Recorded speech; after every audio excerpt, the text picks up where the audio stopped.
Bom, a nossa próxima mesa é formada por... Deixa eu chamar um a um que está vindo. Mauro de Castro, da Universidade Federal do Rio Grande do Sul, já está chegando conosco. Professor Pablo Moura, que é da Universidade Federal da Bahia.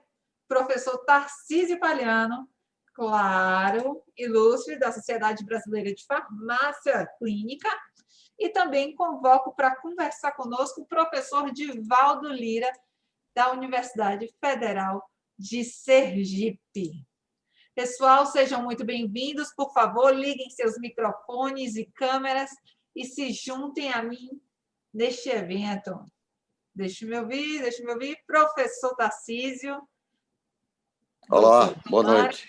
Perfeito, estou escutando perfeitamente. Professor Pablo, deixa eu testar o senhor. Olá, Victoria. Consegue me ouvir? Perfeito, perfeito. Boa noite Professor Mauro? Olá. Ótimo. E professor Divaldo Lira, bem-vindo. Deixa eu testar. Olá, boa noite a todos. Perfeito. Agora passo a palavra para o professor e pesquisador da Faculdade de Farmácia da Universidade Federal da Bahia, professor Pablo Moura. Muito bem-vindo, professor. Boa noite. Boa noite, Victoria. Boa noite a todos os palestrantes convidados a participar desse terceiro painel, amigos de longa data. Para mim, uma honra, um prazer estar podendo moderar essa mesa aqui com pessoas expoentes da farmácia clínica, do cuidado farmacêutico e, diante o adiantado da hora, eu falando diretamente da Chapada Diamantina, na Bahia, fiz um esforço enorme aqui para poder participar, porque eu não poderia deixar de participar desta mesa. Então, o nosso terceiro painel versará sobre o futuro da profissão farmacêutica no Brasil, na farmácia clínica e cuidado farmacêutico. Então, eu vou passar, então, a palavra para o professor Tarcísio Palhano, da Sociedade Brasileira de Farmácia Clínica e todo o Conselho Federal de Farmácia, professor da Universidade Federal do Rio Grande do Norte. Boa noite, professor Tarcísio. Boa noite, Pablo. Boa noite, demais colegas. Eu só queria pedir para que o acordo que fizemos hoje à tarde fosse observado, que eu pedi para ser o último a falar. Que eu estou na expectativa de acontecer alguma coisa aqui e eu ter que parar. Então, por isso eu pedi para ser o último e tive a aquiescência da Victoria. Obrigado. Tudo bem, professor, tudo bem. Então, eu vou passar a palavra para o professor Divaldo Lira, da Universidade Federal de Sergipe. Professor Divaldo. Boa noite a todos, a todas. Boa noite a meus ilustres colegas de debate, meu caríssimo professor Tarcísio, caríssimo Mauro Castro, saudade, meu amigo, grande Pablo Lindenberg, obrigado pelo convite. É uma satisfação estar aqui compartilhando esse momento com vocês. Estava escutando o debate, né, da mesa anterior, extremamente rico. E diante dessa discussão, eu acredito que é necessário, de fato, refletir sobre os tempos que a gente vive, né? Essa quarta revolução industrial, né? Que, se por um lado facilita, a gente está em cada um num lugar do Brasil. Eu estou aqui no Paraíso, mais conhecido como Recife, né? Então, passando férias com os meus pais, mas a gente está junto, né? Um no Rio Grande do Sul, outro na Chapada Diamantina, outro em Natal. A gente está junto, podendo compartilhar, né, dessa discussão, porque a tecnologia vem como um instrumento inevitável de evolução para o futuro.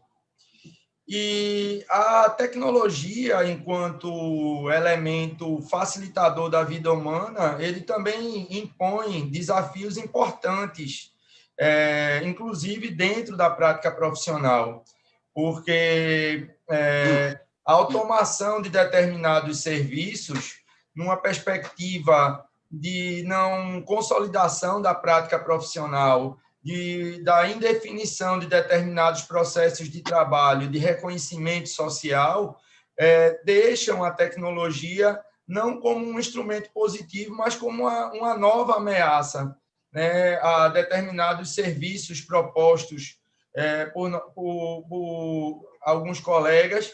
E eu acho que, nesse sentido, é importante trazer para a pauta da discussão sobre a liderança essa ideia de uma liderança que esteja adequada ou adaptada também aos tempos atuais. Né? Hoje, por exemplo, eu recebi um vídeo do pessoal do conselho aqui lá de Sergipe, onde eles vão falar sobre o Dia do Farmacêutico de uma forma muito interativa, modelo TikTok, que é o modelo dessa geração mais nova, né? A geração da minha filha mais velha, da minha prima mais nova. É uma geração que quer tudo rápido, que tem uma dificuldade de se frustrar muito grande, não quer assumir responsabilidade. Acho que a Arimatea falou sobre isso, a responsabilidade de liderar uma profissão.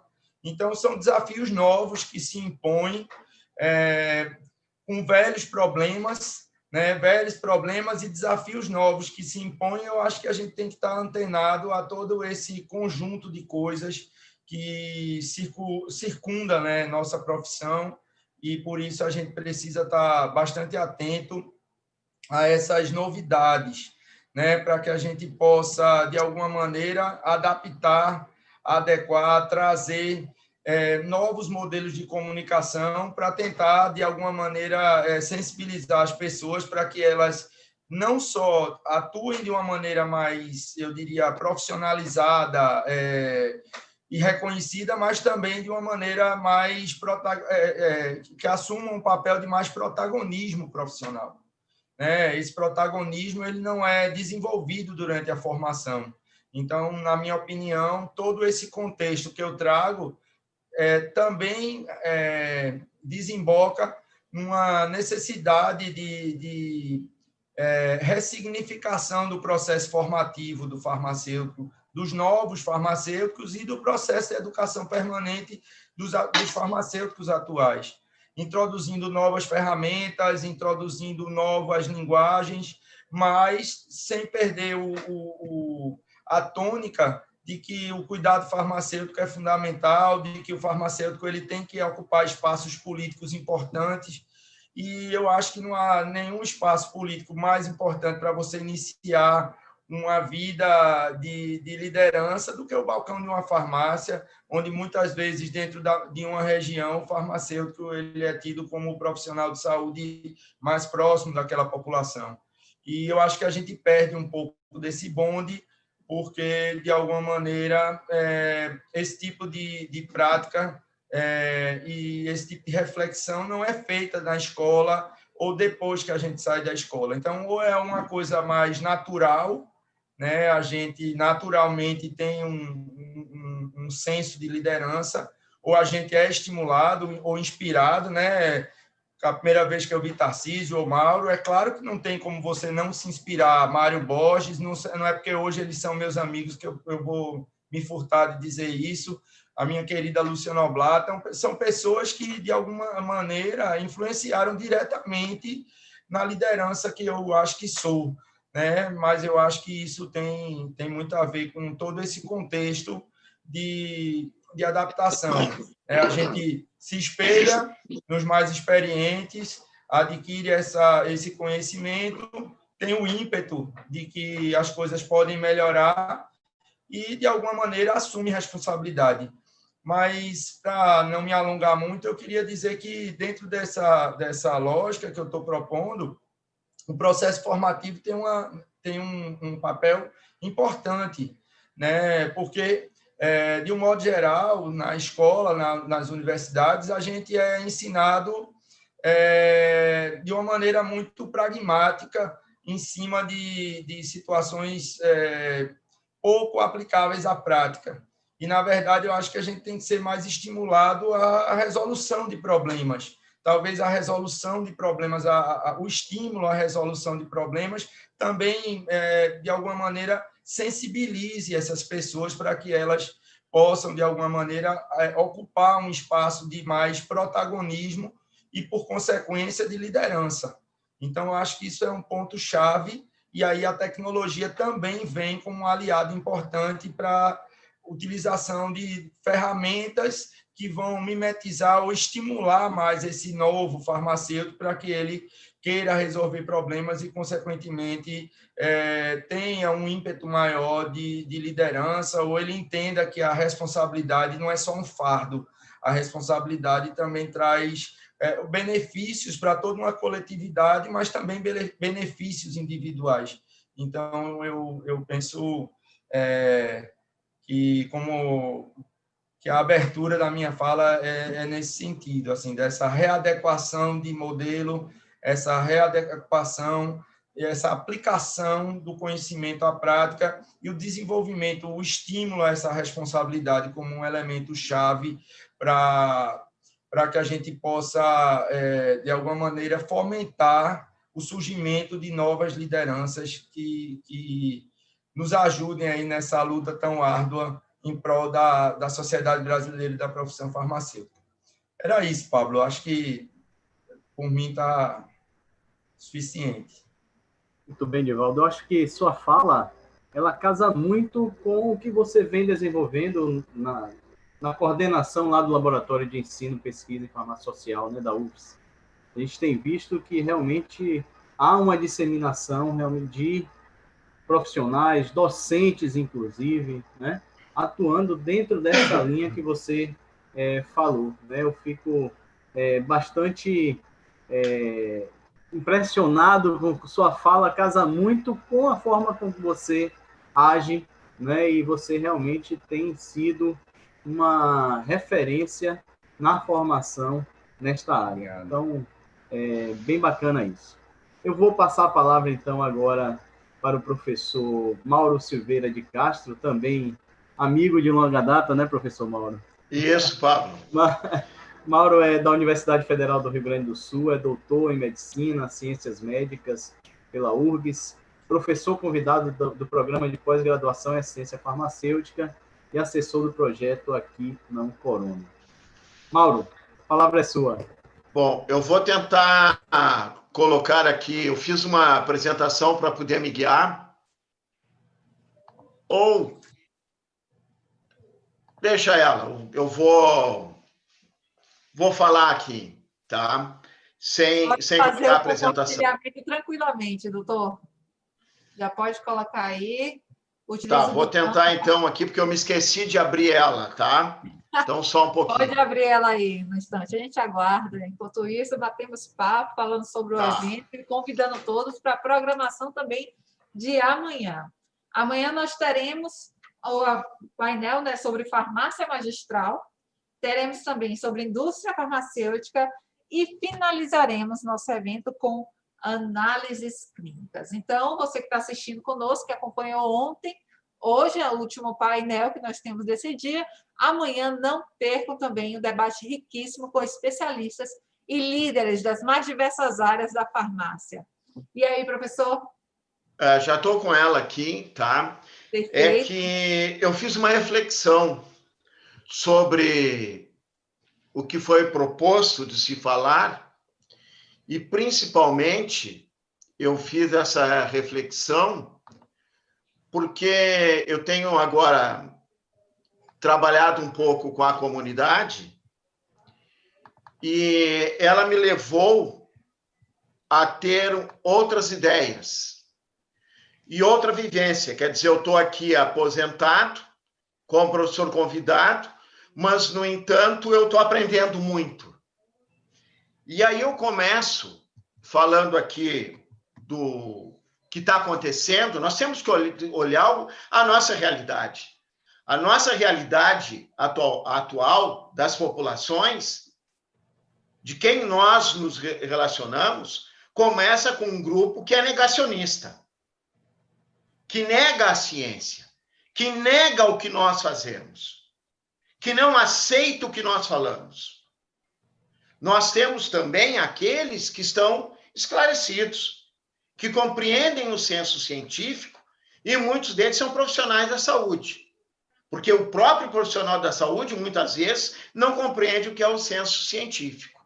E nós temos também aquelas pessoas que se utilizam do senso comum, mas compreendem parcialmente o que nós falamos.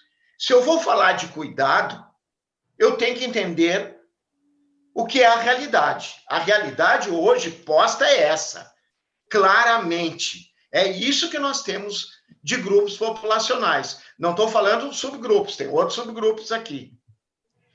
E, além disso, nós temos que nessa população tem algumas pessoas que a pandemia não afetou nada. Não aconteceu nada. Continuam vivendo, né? Tem a grana, tem tudo. E tem alguns que, mesmo tendo seu dinheiro, o que aconteceu é que afetou as suas condições psíquicas e as suas condições sociais. Não pode nem se encontrar com as pessoas e tem, inclusive, um pouco de depressão. E tem aqueles que afetou as necessidades básicas, as necessidades psíquicas e as sociais. E a básica é comida. É comida. Começa por aí. E aí, depois, o que está acontecendo de consequências econômicas? Nós temos uma diminuição da qualidade de vida no Brasil para a maior parte da população. Temos uma diminuição do nível socioeconômico em todos os municípios do Brasil. É isso que está acontecendo. E, com isso, existe uma diminuição da qualidade assistencial. E essa diminuição da qualidade assistencial vai fazer o quê? Vai faltar medicamento. Porque uma das coisas, por exemplo, que mais os conselhos locais de saúde de Porto Alegre tratam é a falta de medicamentos. Não é nem a qualidade dos medicamentos, não é nem se os medicamentos suprem as suas necessidades, se a seleção supre. É sim que não tem nem a lista básica, entre aspas, do que é a Reúme de Porto Alegre, que não supre as necessidades básicas da população. Ponto. Aí depois, o que eu tenho? Eu tenho consequências na saúde da Covid. Eu tenho doenças não tratadas, doenças que o nosso ambulatório parou com a Covid. Parou porque a maior parte são idosos que iam lá. E aí se atende alguns por telefone. Aqueles que tu tinha mais vínculo, que tu conseguiu ter uma relação terapêutica. E tu tem uma outra parcela da população que tem dor da perda. Perdeu alguém, perdeu um conhecido, perdeu um amigo. E tem para outros que é a solidão. Os idosos que estão com uma solidão de não poder ver as pessoas. E mesmo muitas famílias estão em plena depressão. E nós temos outra questão que nós vamos ter que olhar, que são as sequelas da Covid-19. O que se fala é que mesmo em casos leves, a gente tem perda de cognição, perda de raciocínio. Então, a questão é grave. Quem é que vai ser a população que eu vou atender? Ela está mudando cada vez mais. E tem as neuroses. As neuroses que vêm de eu não conseguir fazer aquilo que eu queria progredir na vida, isso e aquilo, os meus sonhos, e que viram neuroses nas pessoas. Além disso, né, o que está acontecendo na periferia, se não tiver um auxílio emergencial, e mesmo com ele, é fome. É fome, é miséria. E aí, às vezes, a miséria vem assim. Eu morava numa casa, e aí, como eu perdi meu salário, eu vou para a casa do avô, do meu pai, que ainda tem uma aposentadoria, e aí eu vou para lá. E aí fica aquele mundaréu de gente lá, naquela casa. E nessa condição eu tenho que atender as pessoas. Eu vou entregar medicamento para elas.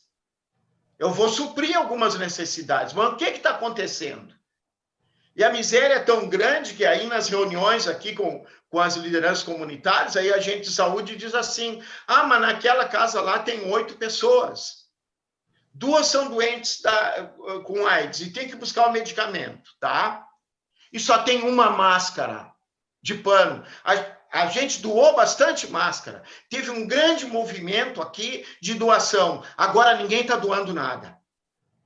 Ninguém está doando nada, e o que sobrou das máscaras da família é uma. E para sair para trabalhar, então sai um por vez, porque só tem uma máscara. É isso que está acontecendo. Além disso, nos institutos na periferia, que conseguiam trazer os adolescentes para dentro das suas escolas, lá do seu tempo que ficava, isso está acabando. E estão perdendo as crianças e os adolescentes para o tráfico.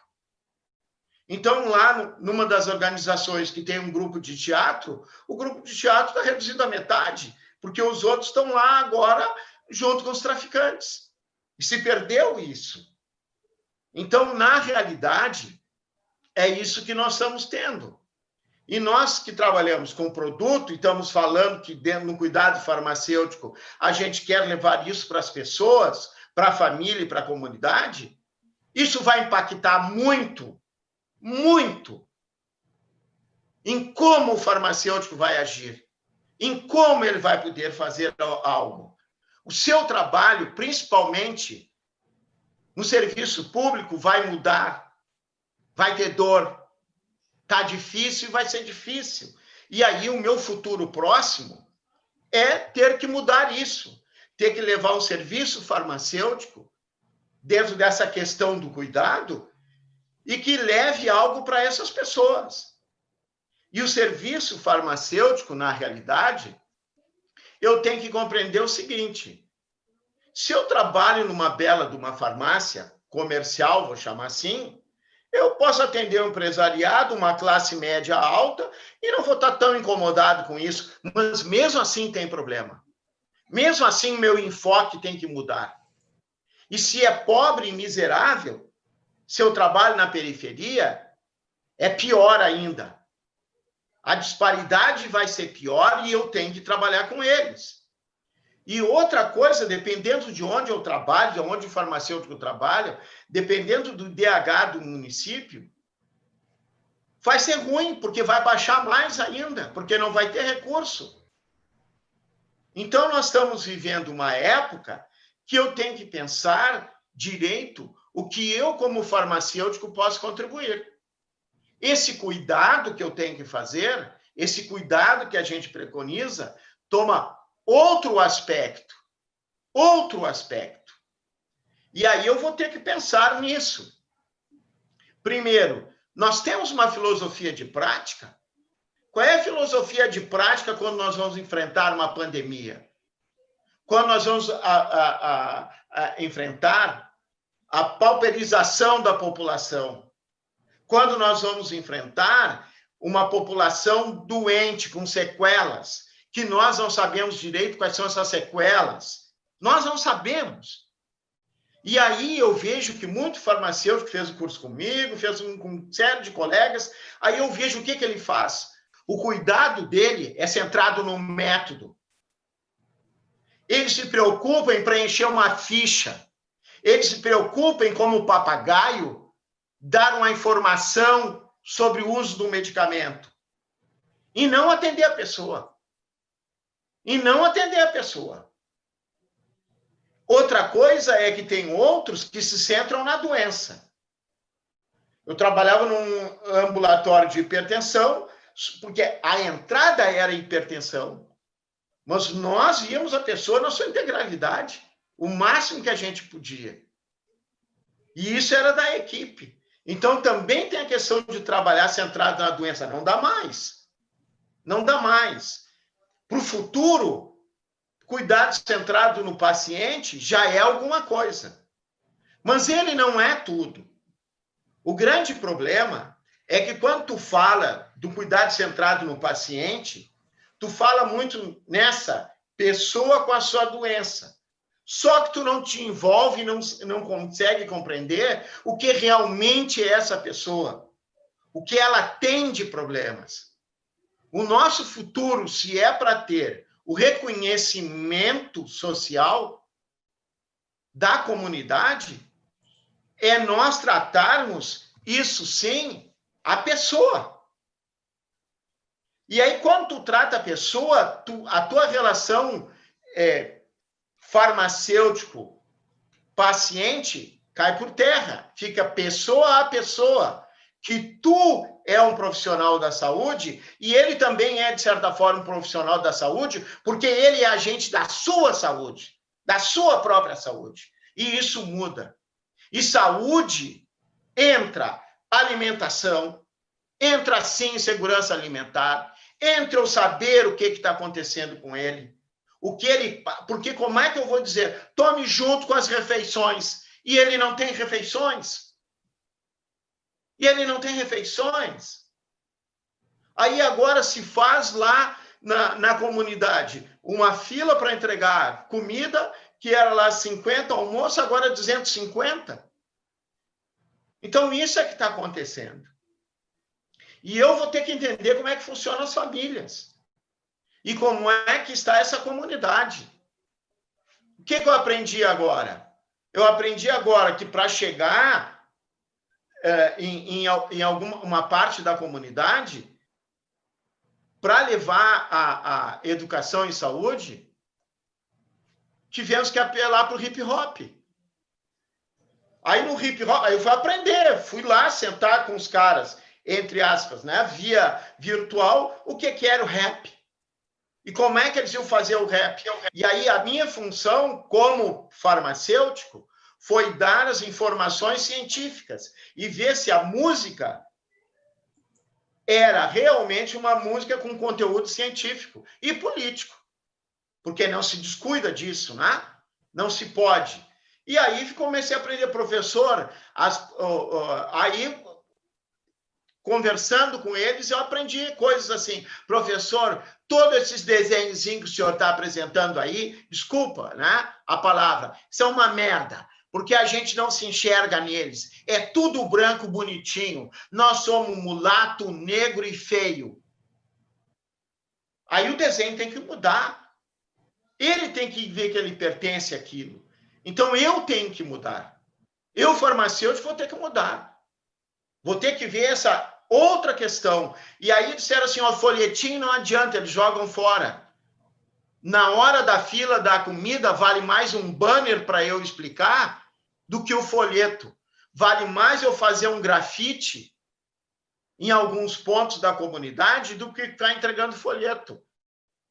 Então, são algumas coisas que eu tenho que aprender, além de atender a pessoa, que é atender a comunidade. Então, tem que mudar o foco. O futuro, para mim, muda o foco. É saúde individual e coletiva. E outra coisa, tem que medir o impacto. Sempre. E tem que diminuir a iniquidade. E tem uma outra coisa, concordo plenamente, a academia tem que mudar. Os professores têm que sair de dentro da universidade, têm que atender pessoas, têm que atender famílias e que têm que atender comunidade. Senão, eles não vão saber o que eles vão estar fazendo. Se tu não fizeres isso, pelo menos um turno, tu não vai conseguir compreender essa nova visão que nós temos agora e o que as pessoas estão vivendo. Está mudando tudo, gente.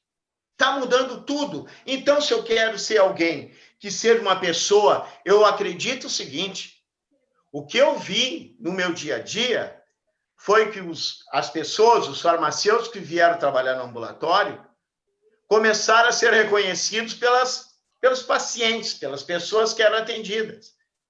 E isso começou a ser visto quando todo mundo começa a receber presente. Todo mundo recebe um presente o mais simples possível. Alguma coisa está acontecendo. E quando tu dá o teu número do celular, quando tu vê que a pessoa necessita, e que eles hoje em dia ainda te ligam para saber como é que tu tá e contar como é que ele está se portando na pandemia. Então, tu cria um vínculo. Então, essa questão que eu acho, tá? De que tem que mudar. E professor tem que levantar a bunda da cadeira. E tem que ser humilde para escutar as lideranças comunitárias. Tem que ser humilde para escutar o que a população diz, porque senão não vai entender nada, vai continuar querendo fazer o trabalho que ele acha certo, e não o trabalho que é certo, que é construir junto com a comunidade, junto com as pessoas. Eu acho que era isso, gente.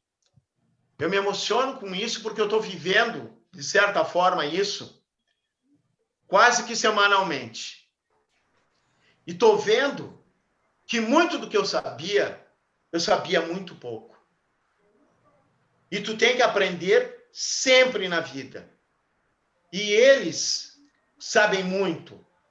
E eles te ajudam quando tu consegue te congregar, eles te ajudam a usar a ciência em prol deles.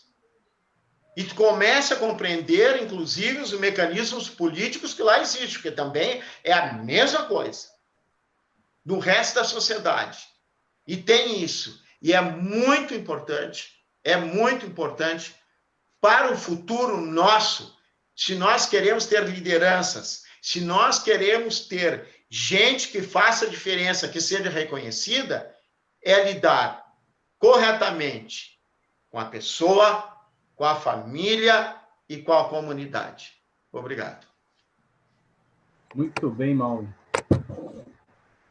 Eu fico bastante emocionado com tua fala. Eu acho que muito do que eu penso também, não dá para se ensinar farmácia, não dá para se fazer farmácia clínica com distanciamento entre a teoria e a prática, né? A gente tem que realmente sair da zona de conforto, né? Mudar e aprender realmente o que é que a sociedade realmente está demandando de nós, enquanto formadores de opinião, enquanto formadores, né, de recursos humanos, né? Então, acho extremamente relevante, importante essa tua apresentação, essa tua fala, bastante coerente, né, com o que eu conheço de ti, assim, dessa inquietação e desse poder transformador e de transformar realmente realidades diante de cenários que são extremamente diversos, né? Assim, o contexto atual da nossa sociedade hoje é muito dinâmico, né? O acesso à informação é muito grande, né? A gente viu aí já desde das últimas falas, dos últimos painéis, o quanto a gente tem que se adaptar a uma sociedade que é imediatista, né? Uma sociedade em que se frustra muito fácil, né? Em que uma geração em que a gente precisa estar alinhado, inclusive ao discurso, ao modo de pensar, ao modo de agir, e a gente também tem que se adequar e nos colocar, né, humildemente, reconhecendo as nossas limitações e buscar entender uma forma correta e precisa de se fazer farmácia e de se fazer cuidado farmacêutico. Fico muito feliz com tua fala, um pouco da tua experiência mais recente, com a sua vivência dentro de um contexto mais próximo da sociedade, de uma realidade de comunidades tão diversas daquilo que nós, enquanto, né, profissionais docentes, vivemos muitas vezes numa zona de conforto e o que nós ensinamos não atinge bem aquilo que a sociedade precisa. Então, parabéns pela tua apresentação. Eu vou agora passar a palavra para o professor Tarcísio Palhano, da Universidade Federal do Rio Grande do Norte e atual presidente da Sociedade Brasileira de Farmácia Clínica. Professor Tarcísio.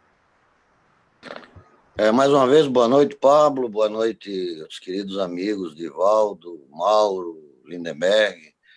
Quer dizer, para Lindenberg, eu nem sei se dou esse boa noite assim tão redondo, porque o cara me tira lá do pedacinho do céu, não é? Que é onde eu me refugio, e me traz para a cidade maravilhosa, Divaldo, também mais conhecida por Natal, mas de qualquer maneira, né, me tirou do meu sossego para vir para cá.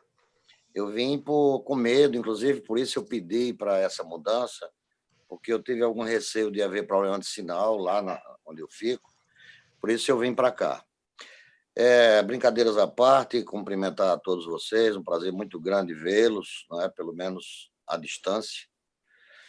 E dizer que parece que nós combinamos, né, os três, de falar coisas distintas, embora com o mesmo viés, né? Porque todas as duas falas de vocês são convergentes e eu espero que a minha também seja.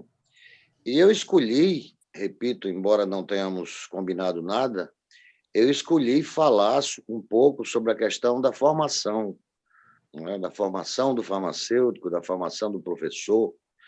Ouvi de Mauro agora, no pedacinho final, ele dizendo que os professores têm que sair de dentro da faculdade, da escola, do curso, enfim. Isso é uma luta que nós travamos há muitos anos, vocês sabem disso, né?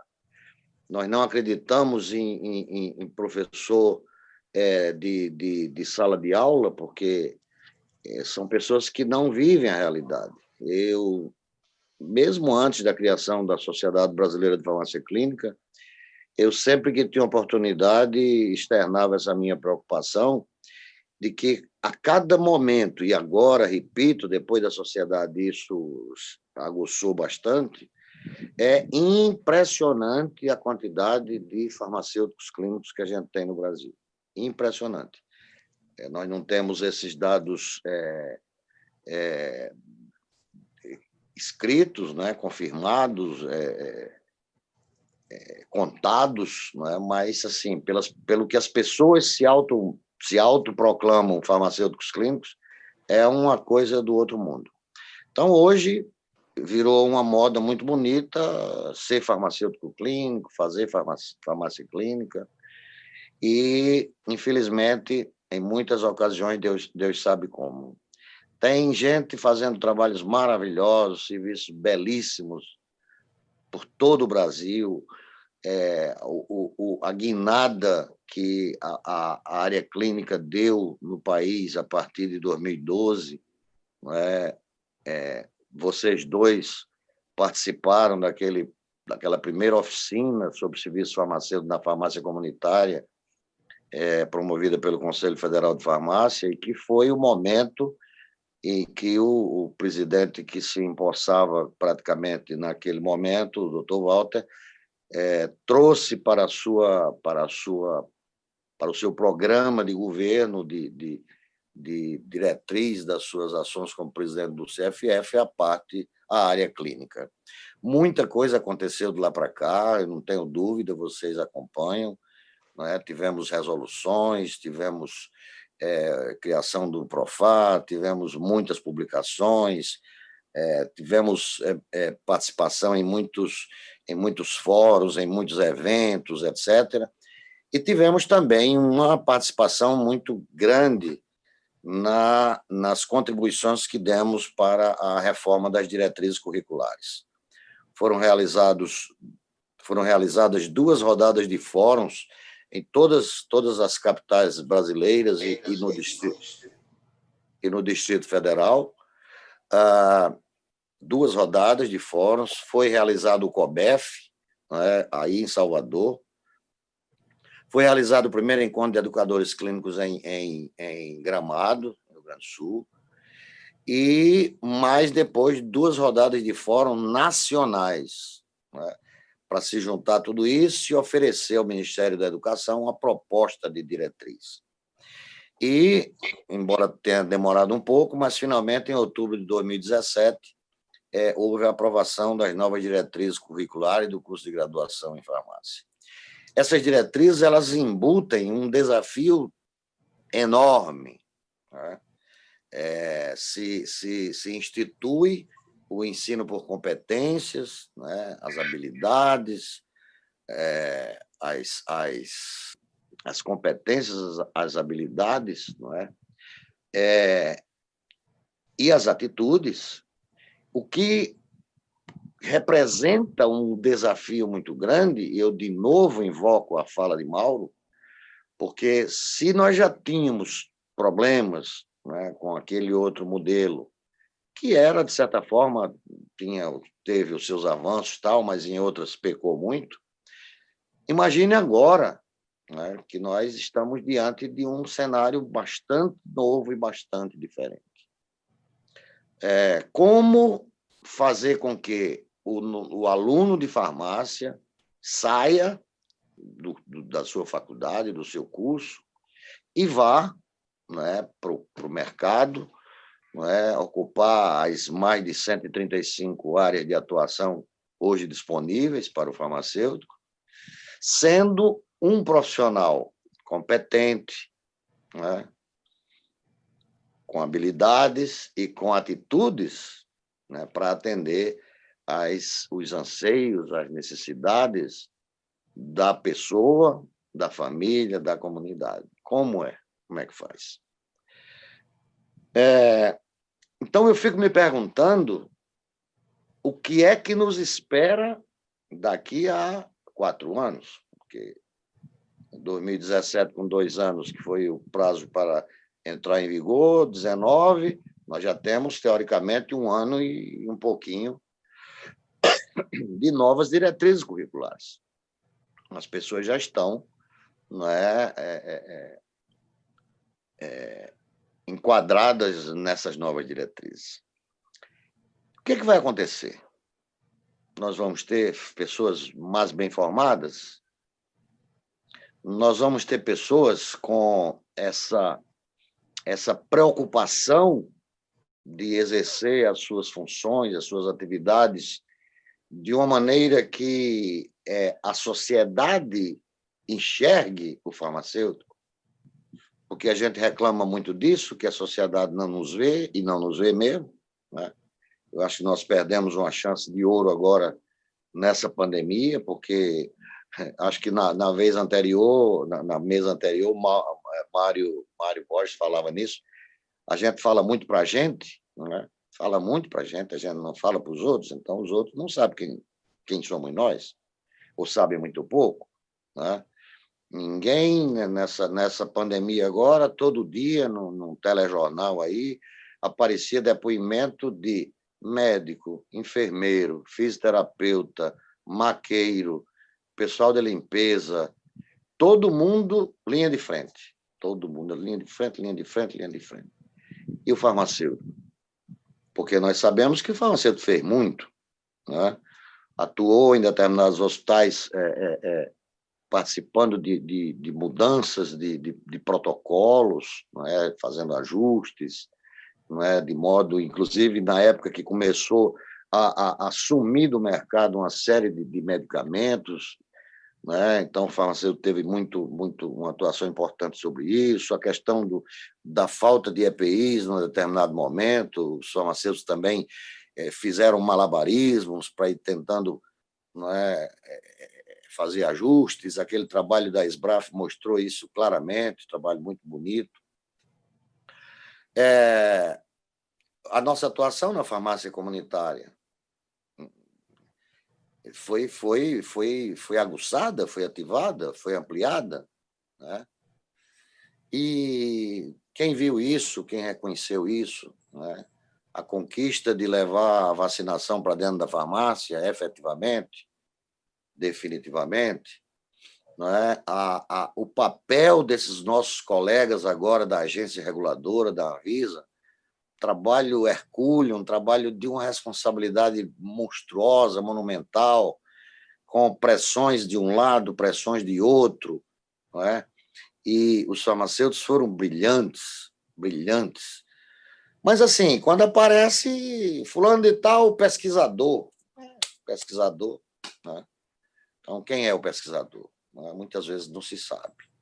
Eu sempre que fui convidado para participar de programa de televisão, sempre tive essa preocupação, não estou querendo ser modelo para ninguém, porque eu não sou, mas sempre tive essa preocupação de ser creditado como farmacêutico, para que as pessoas vissem, né, que tinha um farmacêutico falando de saúde para a população. Então, eu acho que avançamos muito, temos muita coisa boa que aconteceu, que está acontecendo, que vai acontecer, mas é uma luta diária, é um leão por dia que se tem de matar, né? Isso deveria ser uma coisa mais racional, menos estressante, menos brigada, né? E, juntando tudo isso, coroando tudo isso, tem a questão, de novo, né, desse espantalho do EAD. Nós temos hoje 755 cursos de farmácia no Brasil, presenciais, o que já coloca o país como tendo o maior número de cursos de farmácia do que todos os países da Europa juntos, o que já nos coloca como tendo um terço de todos os cursos de farmácia do mundo, né? Temos mais de 18 mil egressos por ano, e agora já estamos com 1.059 polos de EAD. Então, é preocupante, é preocupante. Algumas pessoas falam e reclamam nas mídias sociais que o Conselho não regulamenta a teleconsulta, que isso mais dia, menos dia vai ter que acontecer e tal, mas as pessoas não veem na luta do empresariado, por exemplo, de tirar o farmacêutico da farmácia. Tirar o farmacêutico da farmácia. Quer dizer, aquele monstrengo de Marluce Pinto, de 20 anos atrás, que a gente achou que tinha derrubado, detonado, sepultado definitivamente, ele está aí ressuscitado, novinho, né? Novinho. E agora, né, em consequência da pandemia, todas essas, nós estamos agora, né, fazendo uma atividade, né, online, à distância, uma teleconferência, um web, enfim, tudo isso foi pós-pandemia. Foi a reinvenção que nós tivemos de fazer. Agora, e a teleconsulta? Se regulamenta para atender agora, porque tal na pandemia, as pessoas não podem ir à farmácia e precisam de aconselhamento, de orientação, etc., do farmacêutico, como é que faz? Ora, fazendo durante a pandemia, e já tem gente fazendo, embora não esteja regulamentado, o que acontecerá depois? O Conselho Federal de Farmácia assumiu um protagonismo muito grande com a questão do EAD, desde o início, em relação aos 14 cursos da área da saúde, lutando contra, desde o início, na Câmara Federal, fazendo apresentações, participando de eventos, com dados concretos, né, muitas informações impressionantemente bem trabalhadas pela professora Zilamar, que tem uma expertise enorme nisso. Aí, agora vem a pandemia, está aí, tudo é tela, é isso, tela, é tela, é tela. E se a assistência farmacêutica tiver agora, puder ser tele também? Né? Se a responsabilidade técnica vai ser tele, quem é que vai querer ter um farmacêutico presencial? Não precisa, não precisa. Ele vai lá de onde ele estiver, como nós agora estamos em nossas casas, vai estar aconselhando, orientando, educando as pessoas, as famílias, as comunidades, etc, etc, etc. Não queremos absolutamente ser retrógrados, entendemos os avanços, reconhecemos a necessidade, mas é preciso ter calma, ter parcimônia, porque pode ser uma faca de dois gumes, né? Como diria uma certa cientista, uma faca de dois legumes. Né? Como estes farmacêuticos vão sair formados? Existem polos de EAD em oficina mecânica, em salão de beleza, em terreno baldio, em açougue. Tem polo de educação à distância em tudo que é canto. E o cuidado? E a área clínica? Como é que se faz isso? Onde é que se aprende isso? Quem é que está ensinando? Se o professor que não sai de dentro dos muros da faculdade já deixava a desejar, e agora, como é que faz? Como é que fica o grande número, e é a maior parte dos cursos de farmácia que funcionam no turno noturno? Onde é que está o SUS à noite? Onde serão os estágios nas unidades de pronto atendimento, nas UPAs, nos postos, nos centros, etc.? Onde será? Aonde? Quais os cenários de estágio? O cenário de estágio agora implantado, instituído como obrigatório de farmácia universitária. Aonde será essa farmácia universitária que os nossos alunos vão fazer os seus estágios obrigatórios? Né? Então, é uma preocupação grande, né? Já nem vou falar na questão da pós-graduação, porque eu tenho 2 experts aí, né? Mas acho que há uma dificuldade muito grande, uma carência muito grande de docentes nas universidades que atuem efetivamente na área clínica, porque se não tem docente atuando na área clínica, quem é que vai ensinar o aluno? Quem é que vai despertar no aluno o interesse pelo cuidado? Né? Quem é? Então, já nem falo nisso, que isso aí que Lindenberg não nos ouça, mas isso é assunto para outra live. Né?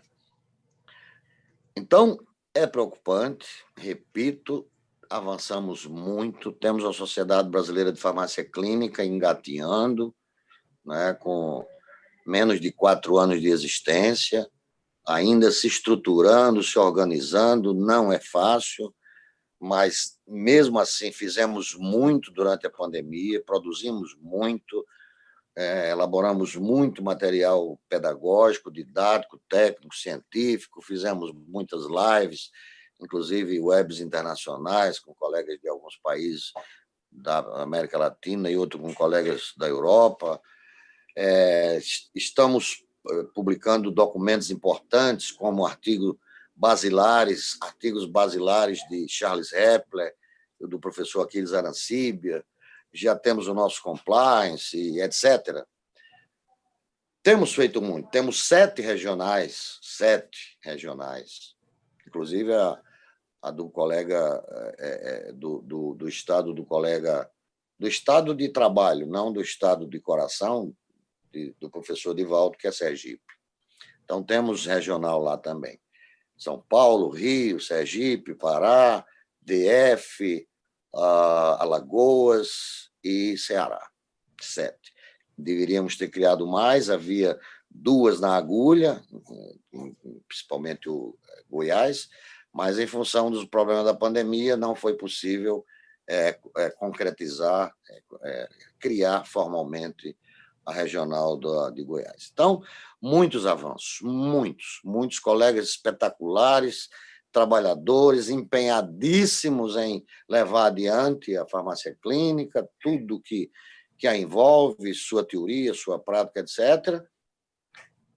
E isso nos conforta muito, e é isso que nos traz da praia para cá, né? Mas sabemos que temos muitos desafios. Espero que, de uma forma ou de outra, embora tão minimamente e em tão pouco tempo, tenha sido possível contribuir um pouquinho com essa discussão. Reitero os meus agradecimentos e devolvo ao professor Pablo e, ao mesmo tempo, me coloco à disposição de todos. Um grande abraço, boa noite, muito obrigado. Excelente, professor Tarcísio. Muito bom, eu acho que sua fala traz muito... para quem não sabe, né, dessa história. Lógico que o senhor fez um recorte aí dessa história que tem, né, remonta muito mais tempo que isso, da sua luta, né, pela implantação da farmácia clínica no Brasil, pelo fortalecimento dessa área que é a essência, ao meu ver, da profissão farmacêutica. Né? Eu acho que ser farmacêutico clínico é o modelo de prática profissional que mais aproxima o farmacêutico da pessoa, da família, da comunidade, né? E eu não tenho dúvida de que é a melhor forma de se mostrar e de se reconhecer, ser reconhecido pela sociedade, né? Eu acho que foi bastante e muito bem lembrado o papel do Conselho Federal, né? Regulamentando e normatizando dentro dessa área de atuação. A gente acha bastante importante todas as conquistas, resoluções, leis, né, e outros arcabouços legais que dão, né, esse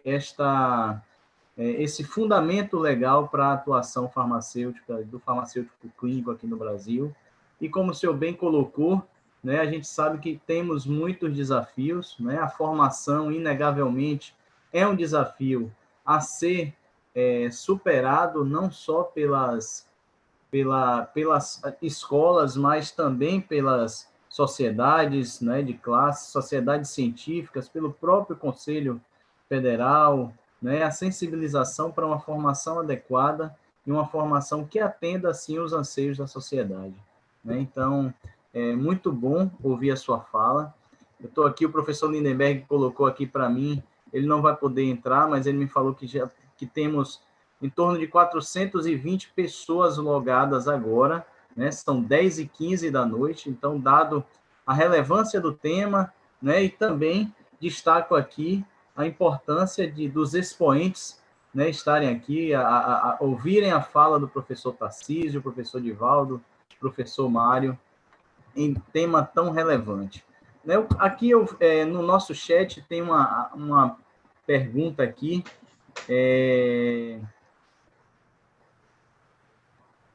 só um minuto. Referente à farmácia clínica, qual o motivo pelo qual a farmácia hospitalar não pega farmacêutica sem experiência?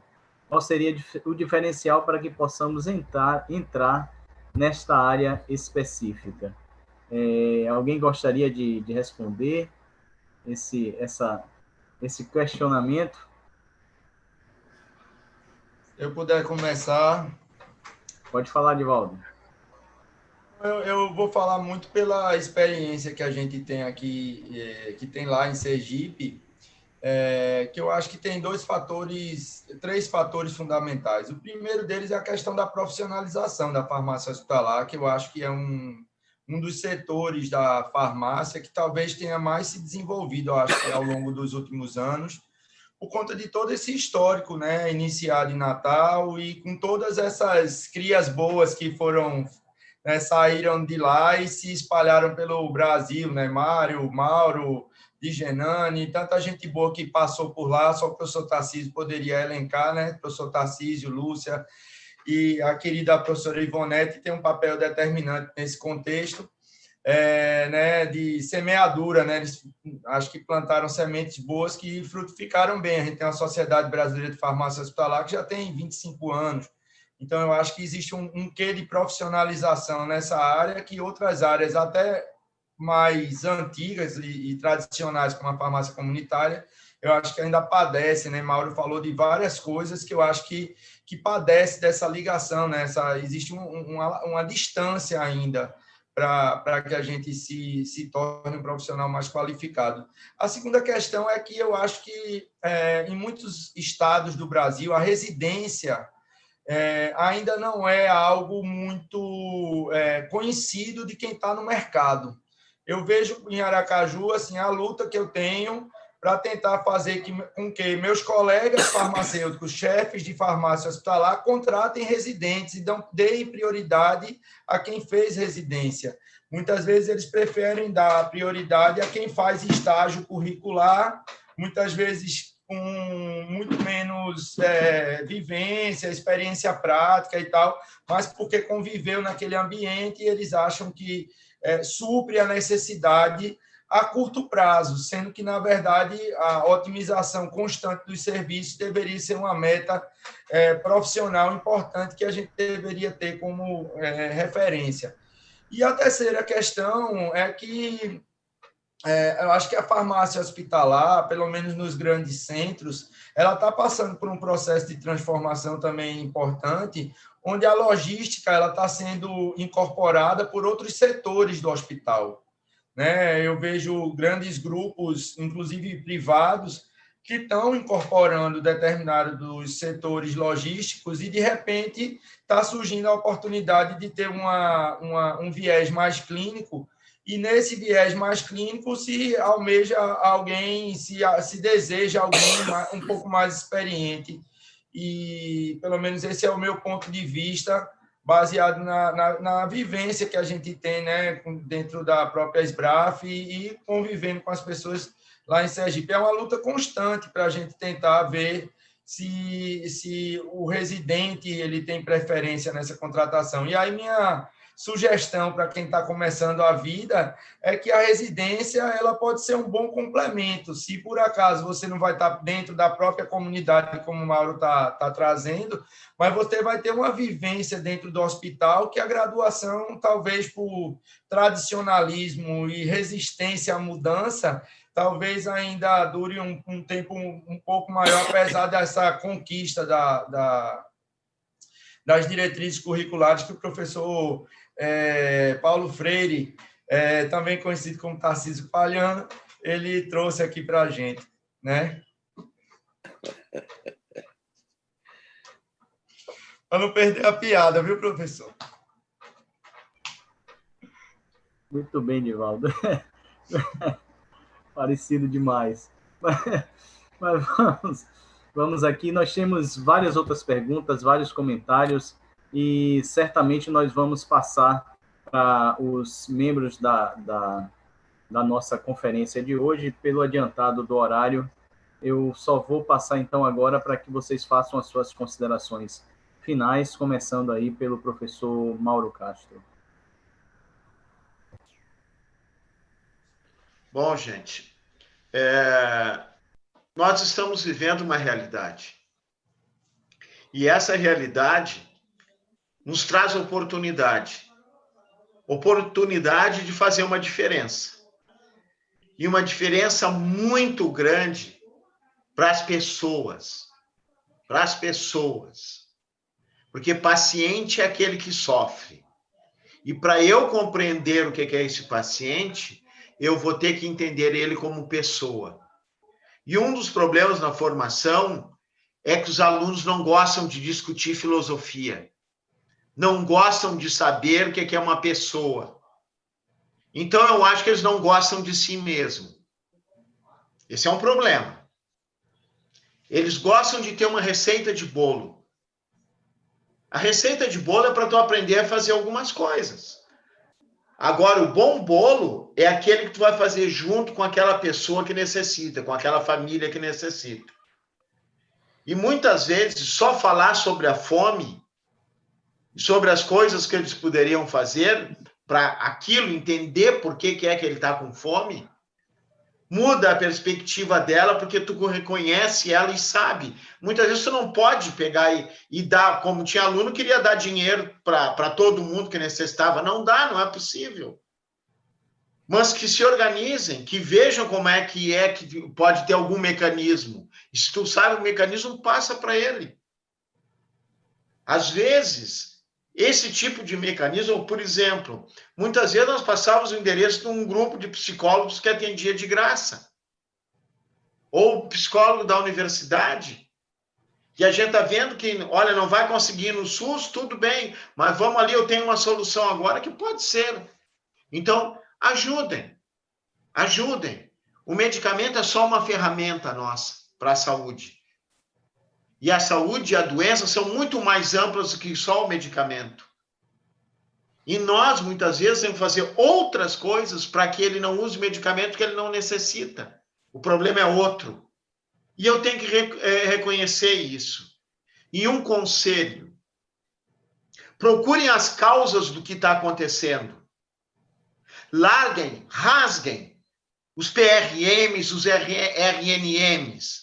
Porque se vocês ficarem classificando coisinha, em vez de buscar a causa de por que aquela pessoa está doente, por que tem aquele problema, porque pode ser um negacionista. E ele não está te falando a verdade.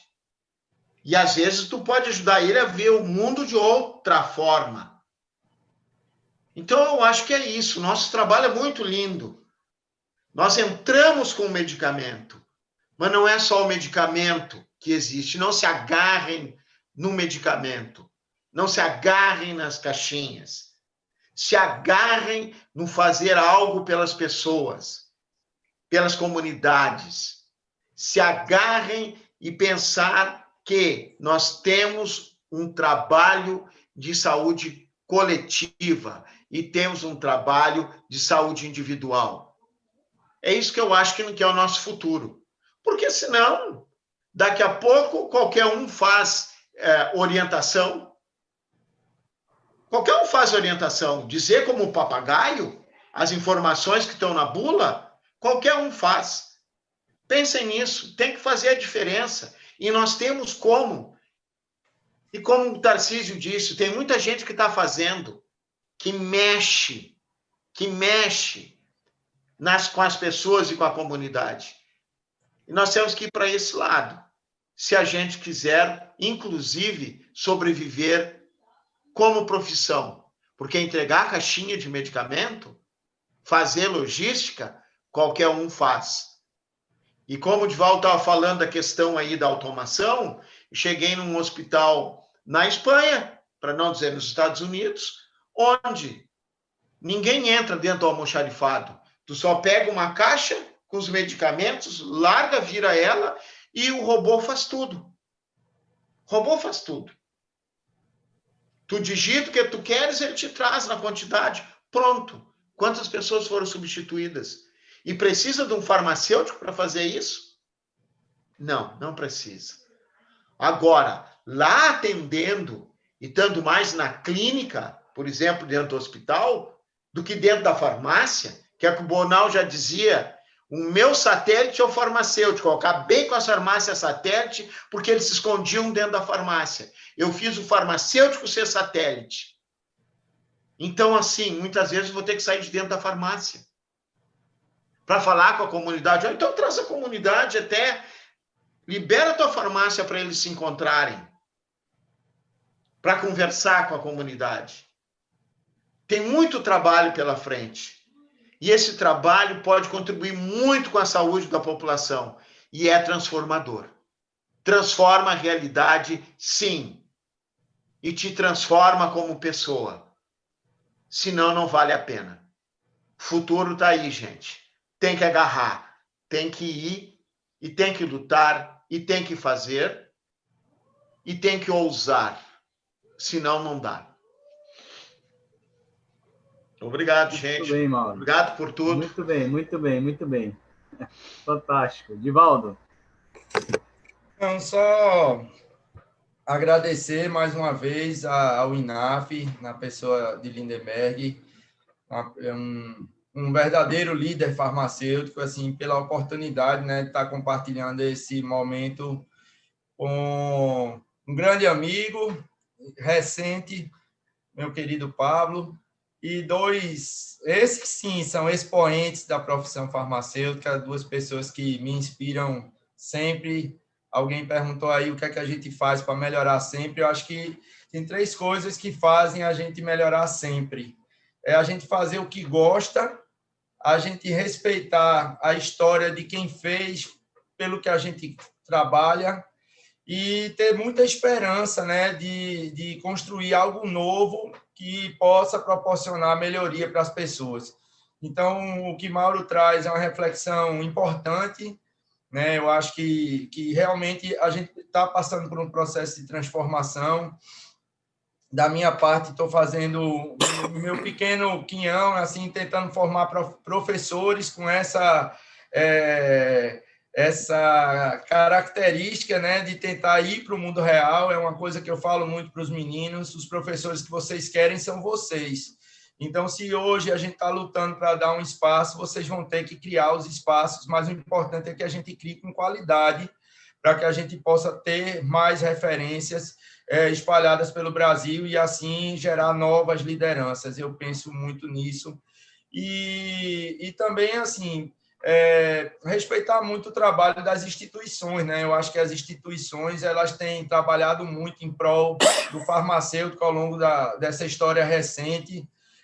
Ministério da Saúde, o próprio Conselho Federal de Farmácia, a FENAFAR, etc., que tem trazido muitas conquistas.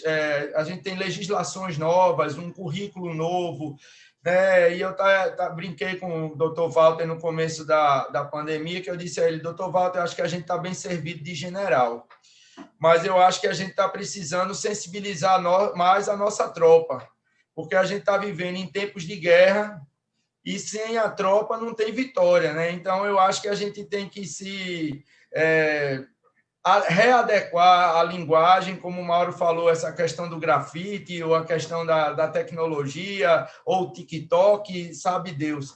Mas o importante é que a gente chegue onde o farmacêutico da ponta está e mostre para ele que existe uma profissão farmacêutica que é diferente daquela prática automatizada que eles estão fazendo no dia a dia, né? Repetindo nem sei, ladainhas que eles veem em vídeos no YouTube com influencers que nunca atenderam um paciente na vida, e eu acho que isso é pernicioso para a profissão, sabe? Eu acho que a gente tem que trabalhar em prol da qualidade, aí a Sociedade de Farmácia Clínica, a SBRAF, a Sociedade Brasileira de Farmácia Comunitária também tem um papel importante nesse contexto. E, mais recentemente, a gente entrou na diretoria da BCF. Eu acho que as ciências farmacêuticas elas também têm um papel importante. O professor Tarcísio falou sobre o papel da ciência, né? E eu acho que o cientista farmacêutico ele tem que se assumir farmacêutico e cientista, porque eu acho que isso vai fazer muita diferença, né, para os novos caminhos que a gente pretende trilhar nesse novo mundo pós-pandemia, e Deus sabe o que vai acontecer depois, né? Então, é bem isso. Obrigado a todos, né? Dizer que nunca é demais assim exaltar a competência desses caras que estão aí na frente, de Lindenberg e companhia, que eu acho que também é uma coisa muito importante para essa nova geração, porque as referências das novas gerações são meninos da idade deles, que não têm experiência, vivência, e vivem com um site de depressão. É tudo site de depressão. Parece que nada vai dar certo nunca.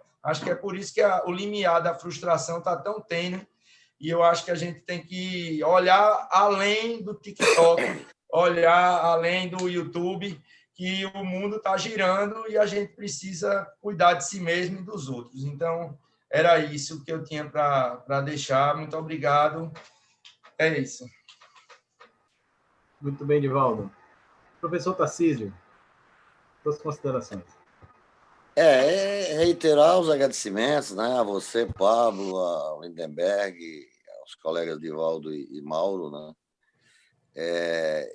A gente, às vezes, não quer falar certas coisas, mas a gente termina sendo quase que forçado a falar, porque são pessoas que já poderiam estar em outra, né? Já poderiam estar em outra, né?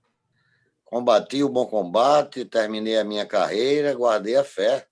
Foi assim que disse São Paulo. Mas a gente tem muito de otimista irrecuperável, né? Então, quando a gente vem aqui e fala de preocupações, de dificuldades, né, daquelas coisas que mais nos afligem, é porque a gente tem uma responsabilidade muito grande ainda, né, sobre essa categoria, sobre essa profissão, né, sobre uma série de pessoas que a cada ano são colocadas, né, no front. E não significa dizer absolutamente uma abordagem pessimista, é uma abordagem realista, mas também na perspectiva do bom. Meu Deus, se eu olho para trás e vejo 1978, eu, a professora Livonete, a professora Lúcia, gente, olha, é brincadeira, não dá para... Não dá. E se foi possível fazer, e se foi possível mudar, e se foi possível implantar e implementar, Divaldo falou dos cursos, Divaldo, foram 191 colegas de todos os estados brasileiros que fizeram aqueles nossos cursos. E está aí, frutos e frutos e frutos pelo país todo. Essa realidade, nós que somos dos sauros, né, que temos muito mais juventude acumulada, nós vivenciamos isso. Quer dizer, eu comecei do zero, nós criamos, nós implantamos, e hoje tanta coisa que a gente está vendo, tanta evolução que a gente está vendo, é de encher os olhos, é de emocionar, né? Eu sou uma pessoa muito emotiva, no meu limiar é assim, sabe, quase flutuando, né? E cada vez que eu vejo coisas novas, bonitas sendo feitas por colegas farmacêuticos, jovens, a gente se emociona, a gente fica feliz, né? Aí não é a questão da vaidade, porque a vaidade por si só ela é doentia, ela é perniciosa, mas é a sensação de dizer, puxa vida, eu pude contribuir de alguma forma com isso que eu estou vendo. Então, na hora que a gente levanta os problemas, as dificuldades, a gente está querendo apenas alertar as pessoas, olha, cuidado, tem essa porta que é bem estreitinha e tem essa porta bem larga. Essa estreitinha é difícil de passar, dá trabalho de passar. Mas passem por ela, tentem passar por ela. A outra, muita gente vai passar e os resultados dessa passagem certamente vão passar desapercebidos, né? Então, parabéns mais uma vez, Divaldo continue, Mauro continue, Pablo, que já tem também um bom lastro de serviços prestados, não é? Eu sei disso, e continuemos nós, não é?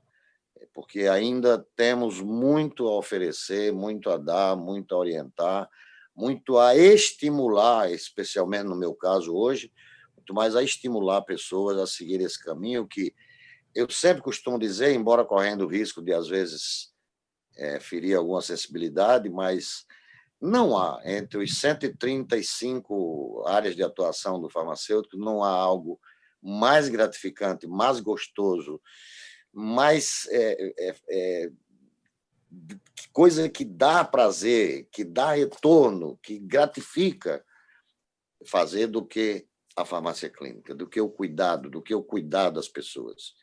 Isso é uma coisa que se renova todo dia. Cada vez que você contribui para a melhoria da qualidade de vida de alguém, seja por que aspecto for, você se renova também. Então, é com esse espírito de persistência, de insistência, de entusiasmo, de esperança no futuro cada vez mais promissor que eu reitero os agradecimentos e deixo o meu boa noite para todos vocês, inclusive para essa fantástica assistência que nos prestigiou hoje. Muito obrigado. Obrigado. Excelente, professor. Então, eu vou passar a palavra agora para a Victória, que irá fazer as suas considerações e encerramento desse nosso painel.